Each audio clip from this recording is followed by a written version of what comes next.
తల్లిదండ్రులు ఎవరైనా కానీ మనకి తెలియని వ్యక్తులతో ఎంతో జాగ్రత్తగా ఉండాలి అని చెప్తారు. కానీ ఇక్కడ మాత్రం ఒక కూతురే తన తల్లిదండ్రులను మోసం చేసింది. తల్లి తన దగ్గర ఉన్న బంగారాన్ని కూతురు చేతిలో పెట్టి దాచిపెట్టమని చెప్తే, ఇప్పుడు నువ్వు నాకు బంగారం ఇవ్వలేదు, అసలు నాకేం సంబంధం లేదు అని చెప్పి వీళ్ళని బాధపెడుతుంది. వీళ్ళు దాదాపుగా 2 సంవత్సరాల నుంచి ఆ బంగారం కోసం అయితే పరితపిస్తున్నారు. అయినప్పటికీ కూడా కూతురు ఏమాత్రం కనికరించకుండా సంబంధం లేదు అని చెప్పేసి రిటర్న్ వీళ్ళపైనే దాడి చేయడానికి ప్రయత్నిస్తుంది. అసలు ఈ కథ వెనకాల ఏంటి రీజన్స్ అనేవి మనం వీరిని అడిగి తెలుసుకుందాం.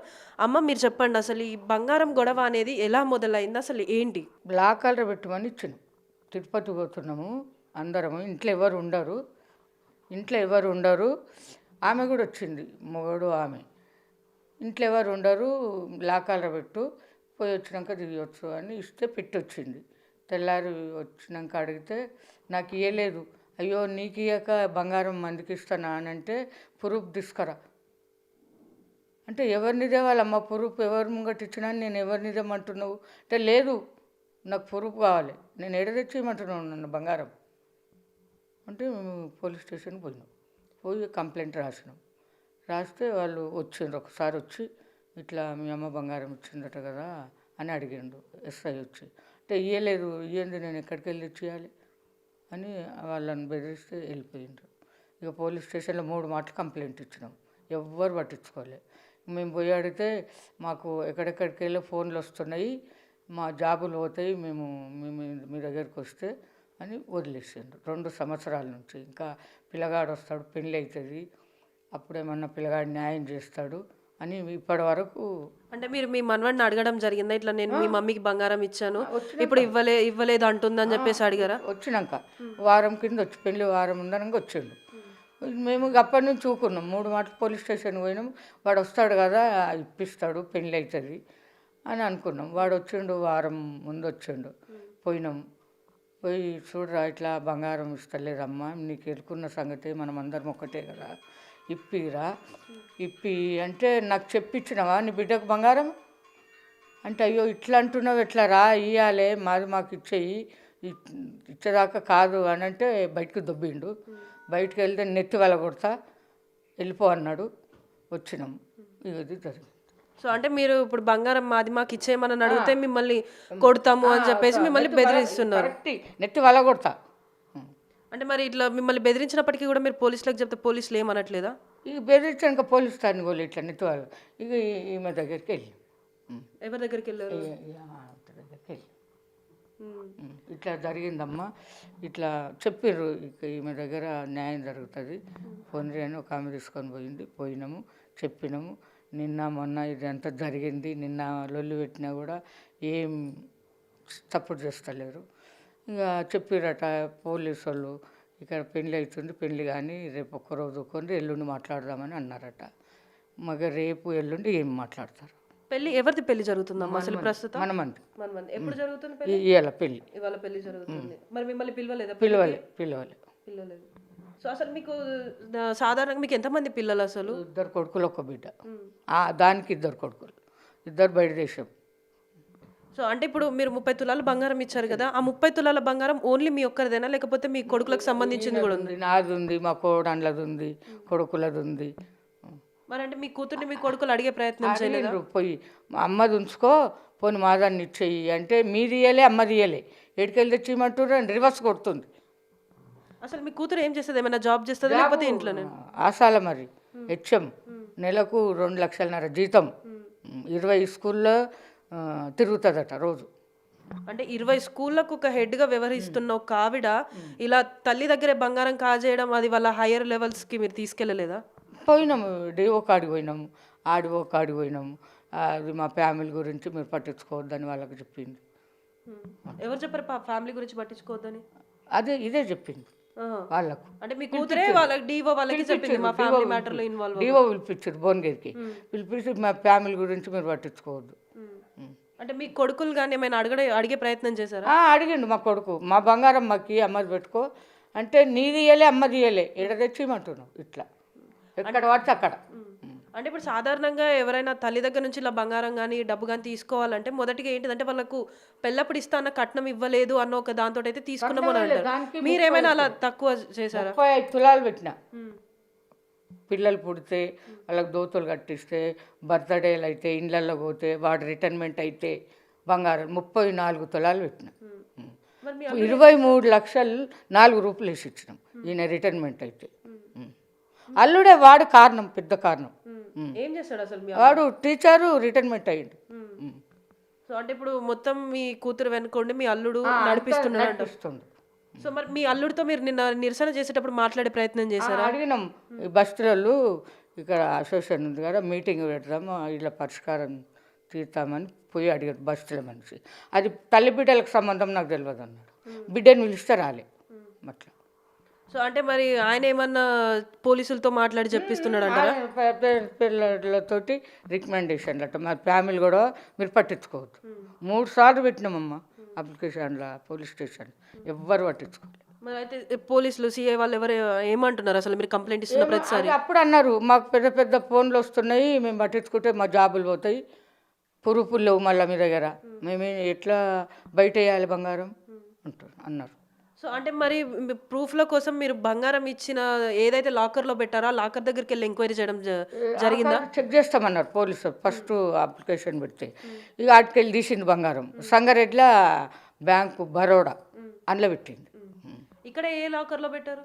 ఇక్కడ ఐసిఐసి బ్యాంకులో పెట్టి. సో చూస్తున్నారు కదా వీళ్ళు ఇబ్బంది పడుతున్నారు. సో వీళ్ళకి సహాయం చేయడం కోసం అయితే ఉమెన్స్ రైట్స్ వాళ్ళు అయితే ఉన్నారు. వారు అసలు ఏ విధంగా వీళ్ళతో ప్రొసీడింగ్స్ చేపించి అసలు బంగారాన్ని ఏ విధంగా రప్పిస్తారన్నది మనం వారిని అడిగి తెలుసుకుందాం. సో మేడం చెప్పండి, ఈ మొత్తం అయితే విన్నారు, కూతురే ఒక తల్లిదండ్రుల దగ్గర దాచిపెట్టిన బంగారాన్ని అయితే కొట్టేయడం జరిగింది.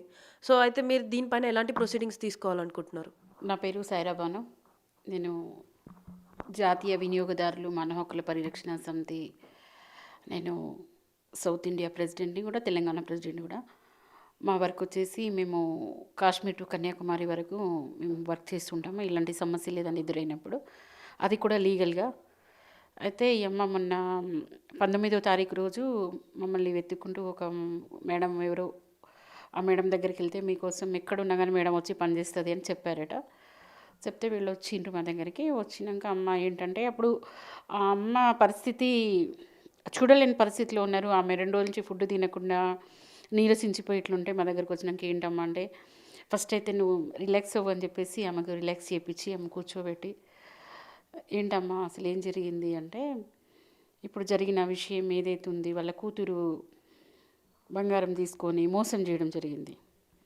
మోసం చేసింది అంటే, ఇప్పుడు దాచిపెట్టమని ఇచ్చిన బంగారానికి సాక్ష్యం అడుగుతున్నారు పోలీస్ డిపార్ట్మెంటు. అయితే దాచుకునే దానికి వేరేటోళ్ళని సాక్ష్యం పెట్టి దాచిపెట్టారు కదమ్మా. ఒక మాట మనం ఇప్పుడు నేను అంటే వాళ్ళు సొంత కూతురు అని చెప్పి నమ్మి ఇచ్చిన దానికి ఇప్పుడు ప్రూఫ్స్ అడుగుతున్నారు.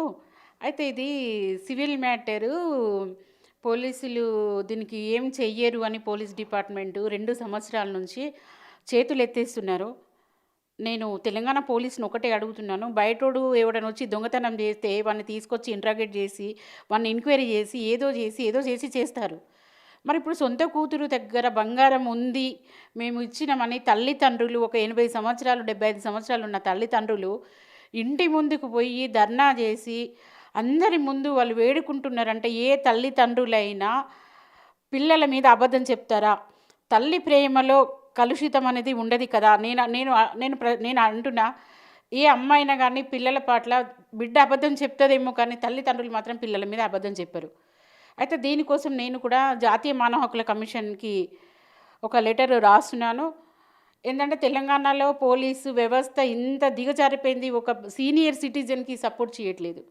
అయితే నిన్న సాయంత్రం 20వ తారీఖు నిన్న ఆ అమ్మ ధర్నా చేస్తుంటే మేము కూడా మద్దతుగా అక్కడికి వెళ్ళడం జరిగితే అక్కడికి పోలీసు వాళ్ళు వచ్చారు. మేము మీకు న్యాయం చేస్తామమ్మా అని చెప్పేసి అమ్మను అందరు లేపిండ్రు. మేడం మీరు ఇక్కడికి రాకండి అంటే, సరేమ్మా మేము ఏదైనా చట్టపరంగా అయితే బాగుంటుంది, చట్టాన్ని మేము చేతిలోకి తీసుకోలేం కదా, చట్టం వాళ్ళ డ్యూటీ వాళ్ళు చేయాలి కదా. కంప్లైంట్ ఇచ్చినప్పుడు ఎవరినొకరిని వాళ్ళ కుటుంబ సభ్యుల్ని పిలిపించి మరి ఏంటిదిరా ఇది ఏం సంగతి అని చెప్పేసి అడగాలి కదా పోలీసు వాళ్ళైతే. ఆ సిఐ పోగానే ఏమంటున్నాడు, ఎవరో రిపోర్టర్ ఫోన్ చేసిండు, ఎవరెవరితో ఫోన్ చేపిస్తున్నారు అని చెప్పేసి ఆ పెద్ద మనిషిని అమ్మని గట్టిగా అనేసరికి ఆమెకు ఇంకా పొద్దున్న దాకా అక్కడ కూర్చొని నీరసించి ఆ ధర్నా నుంచి పోలీసు వాళ్ళు రమ్మంటే అక్కడికి పోయిన తర్వాత అక్కడ ఒక రకంగా నీ బిడ్డనే తీసుకుంది కదా అంటే, సరే బిడ్డ తీసుకుంది చెప్పి తీసుకుంటే ఏం కాదు కదా ఫస్ట్ ఆఫ్. మరి బయట దొంగలు పడ్డారా లేకపోతే ఈమె దగ్గర ఉందా అన్నది కూడా కన్ఫ్యూషన్ బయటికి తేలాలి కదా. ఇప్పుడు కన్ఫ్యూషన్ అనేది పోవాలి కదా. నీ బిడ్డ దగ్గర ఉంది కదా అంటే, మరి పోలీసులకు బిడ్డ దగ్గర ఉందని ఎట్లా తెలుసు? మీ బిడ్డే తీసుకుంది కదా, మీ బిడ్డకే ఇచ్చిండు కదా అన్నారు. మరి బిడ్డకి ఇచ్చినట్టే పోలీసులు ఒప్పుకున్నప్పుడు బిడ్డ ఎందుకు ఒప్పుకోవట్లేదు, పోలీసు వాళ్ళు ఎందుకు ఒప్పించట్లేదు?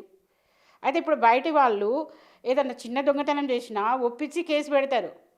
అంటే ఆమెకు డబ్బు ఉందనా? అసలు ఆమె ప్రభుత్వ ఉపాధ్యాయురాలు. ఒక 20 స్కూళ్ళకి ఆమె గెస్టెడ్ హెచ్ఎంఓ రిసార్ట్ ఇది ఉంటుంది, వాళ్ళకి మండల రిసార్ట్ ఇది ఉంటుంది. ఆ స్కూళ్ళకి ఆమె పెద్ద. ఇప్పుడు మోసం చేసి తల్లిదండ్రుల్ని మోసం చేసింది. మరి ఇప్పుడు ఆమె స్కూల్లో పాఠాలు చెప్పేటప్పుడు కూడా తల్లిదండ్రులను మోసం చేయమని ఇదే బోధన చేస్తారు పిల్లలకి, చదువు చెప్పే వాళ్ళ స్టూడెంట్స్కి. ఇప్పుడు ఈ ప్రభుత్వ ఉద్యోగి 20 స్కూళ్ళకు ఏదో వాసాల మరి స్కూలు, అది ఉమ్మడి నల్గొండ జిల్లాలో వాళ్ళది స్కూల్ అంట. మరి ఈమె పిల్లలకి ఎలా బోధిస్తుంది డిఓ గారు గమనించాలి. యాదాద్రి భువనగిరి జిల్లా డిఓ గారు, కలెక్టర్ గారు, నేను మిమ్మల్ని ఒకటే అడుగుతున్నాను. తల్లిదండ్రులను మోసం చేసి పోలీసుల చుట్టూ అధికారుల చుట్టూ తిరుగుతుంటే కూడా మీరు ఎవరు పట్టించుకోవట్లేదు. రేపు ఈ వృద్ధ తల్లిదండ్రులకి ఏదైనా జరిగితే మాత్రం అధికారులు కూడా బాధ్యులు అవుతారని నేను డిమాండ్ చేస్తున్నాను. ఎందుకంటే తల్లిదండ్రులకు కూడా ఒకటి ఉంటుంది. ఇప్పుడు నిన్నేమైంది పోలీసు వాళ్ళు రాగానే అమ్మ నువ్వు ఎందుకు ఆమె కిందికి వస్తలేదు, పిలిపియండి ఆమె బాలమణి గారు కిందికి రమ్మనండి, వాళ్ళ కూతుర్ని తల్లిదండ్రులు ఇద్దరు ఇక్కడ చచ్చిపోయేలాగున్నారు, వాళ్ళు తిండి లేక ఏది లేక అక్కడ వాళ్ళు దీక్ష చేస్తున్నారు అని అంటే, అప్పుడు ఎస్ఐ గారు వచ్చి కిందికి తీస్తే ఆస్తి కావాలి కొడుకులకు ఇచ్చిండు, నాకు ఇయ్యలేదు, నాకు ఆస్తి కావాలని చెప్పేసి ఆమె బహిరంగంగా ఆస్తి అడుగుతుంది. మరి తల్లిదండ్రులు దయతలిసి ఆస్తి ఇస్తేనే పిల్లలు తీసుకోవాలి. మేము చెప్తున్నాం. రేపు హైకోర్టు వారికి కూడా మేము పోలీస్ డిపార్ట్మెంట్ మీద కూడా కేసు వేస్తాం, ఆమె మీద అధికారుల మీద వీళ్ళు ఎంతమంది అధికారుల దగ్గరికి వీళ్ళు న్యాయం అడిగిండో అంతమంది అధికారులను మేము హైకోర్టుకు లాగాలని మేము చూస్తున్నాము. గౌరవ హైకోర్టుకు కూడా న్యాయం చెయ్యదా అన్న ఒక చెయ్యాలి. హైకోర్టు వారు కూడా మరి తల్లిదండ్రుల కోసం కూడా పిల్లలు మోసం చేస్తే కూడా ఒక చట్టం అనేది ఉంది. ఆ చట్టాన్ని మేము ఇప్పుడు వెలుగులకు తీసుకొస్తాం. ఏంటంటే ఆస్తుల కోసం తల్లిదండ్రులను చంపుతారా? ఇప్పుడు ఈ వృద్ధ తల్లిదండ్రులు వాళ్ళ కోడళ్ళ బంగారం ఎక్కడికి తీసుకొచ్చి ఇస్తారు, ఒక 20 తులాల కోడళ్ళ బంగారం అంట. వాళ్ళు పరాయింటి బిడ్డలు, వాళ్ళ బంగారం ఈమె దాచుకొని ఈ తల్లిదండ్రులను దొంగలం చేసింది కదా. ఇప్పుడు వీళ్ళ కోడళ్ళ ముందు వీళ్ళకు మొహం లేకుండా ఇప్పుడు వాళ్ళ కోడలు వచ్చి మా బంగారం మీరు కొనిండి మీ బిడ్డకి ఇచ్చిండు కదా అని కోడళ్ళు నిలదీస్తే, ఆ తల్లి 2 సంవత్సరాల నుంచి అధికారుల చుట్టూ పోలీసుల చుట్టూ అందరి చుట్టూ తిరిగి విసిగిపోయి ఏదో లాస్ట్కు ఏదో ఒక గడ్డితోటైనా కానీ మాకు న్యాయం ఏదో ఒకటి అవుతుంది అని చెప్పేసి వాళ్ళు కొన ఊపిరితోటి నా దగ్గరికి రావడం జరిగింది. వాళ్ళకు నేను ధైర్యం ఇస్తున్నాను, ఇంకా ధైర్యం ఇస్తాను. వీళ్ళకు న్యాయం జరిగే వరకు నేను అవసరమైతే జాతీయ మానవ హక్కుల కమిషన్ దాకా కూడా వీళ్ళని తీసుకుపోయి జాతీయ మహిళా కమిషన్లో కూడా అమ్మను కూర్చోబెట్టి న్యాయం జరిగే వరకు వాళ్ళ బిడ్డను ఎక్కడెక్కడ తిప్పాలి, వాళ్ళ బిడ్డను కూడా నేను ఈ తల్లి ఎన్ని కష్టాలు పడ్డదో 10 కష్టాలు నేను చూపెట్టాలనుకున్నా. అది లీగల్గా చట్టపరమైన చర్యలకు ఆమె ఇప్పుడు సిద్ధంగా ఉండాలి. గవర్నమెంట్ ఉపాధ్యాయురాలు పిల్లలకి ఏం పాఠాలు చెప్తుంది? మోసపూరితం. సివిల్ మ్యాటర్ అని పోలీసు వాళ్ళు గౌరవ పోలీసులు అంటున్నారు, తెలంగాణ పోలీసు మల్కాజిగిరి పోలీసులు. 420 కేసు అది క్రిమినల్ కాకపోతే సివిల్ మ్యాటర్ ఎట్లయితుందండి? సిఏ గారు నిన్న చెప్తున్నారు ఇది ఇవన్నీ కాదు. పిటిషన్ ఇచ్చినప్పుడు మీరు విచారణ చేపట్టి పోయిన వెంటనే వాళ్ళని పిలిచి అడగాలి. అడగకుండా ఆ కంప్లైంట్ ఇవ్వడానికి పోయిన తల్లినే వెళ్తాడో ఎవరో రిపోర్టర్ ఫోన్ చేసిండు అని చెప్పేసి బెదిరిస్తున్నాడు. పోలీసుల తీరు బాగాలేదు. పోలీసుల మీద కూడా నేను హైకోర్టులో రిట్ వేద్దామని అనుకుంటున్నా. ఈ తల్లి తరపున నేను నిలబడతాను. తల్లికి న్యాయం జరిగే వరకు మా మీడియా, ఇక్కడ ఉన్న మన ఎలక్ట్రానిక్ మీడియా ఏదైనా ప్రతి ఒక్క మీడియా ప్రతినిధిని నేను వేడుకునేది ఒకటి, ఈ తల్లికి న్యాయం జరిగే వరకు హైకోర్టు సీజే వరకు మీరు చేరేలాగా మీరు చెయ్యాలని నేను ఎలక్ట్రానిక్ మీడియాను ప్రింట్ మీడియాను కోరుతున్నాను. సో చూస్తున్నారు కదా, పిల్లలకి విద్యాబుద్ధులు నేర్పించే ఒక టీచరే తన సొంత తల్లిదండ్రులని మోసం చేసి వాళ్ళ దగ్గర నుంచి ఆస్తి కాజేయాలని చెప్పేసి చూసిన ప్రయత్నం అయితే చేసిందా. అదేవిధంగా వీళ్ళని ఆస్తి కోసం చంపడానికైనా కూడా బెదిరించిందని చెప్పేసి వీళ్ళు వాపోతున్నారు. సో ఈ వృద్ధ దంపతులకి ఎలాంటి సహాయమైనా వాళ్ళకి న్యాయం జరిగే వరకైతే నేను వాళ్ళ వెంట ఉండి వాళ్ళని ఇక్కడ కాకపోయినా ఢిల్లీ వరకైనా తీసుకెళ్ళి వాళ్ళకైతే న్యాయం జరిగే విధంగా చూస్తానని చెప్పేసి మహిళా ఉమెన్స్ రైట్స్ వాళ్ళు అయితే చెప్తున్నారు. కెమెరామెన్ లక్ష్మీకాంత్తో శ్రావణి, బిగ్ టీవీ, హైదరాబాద్.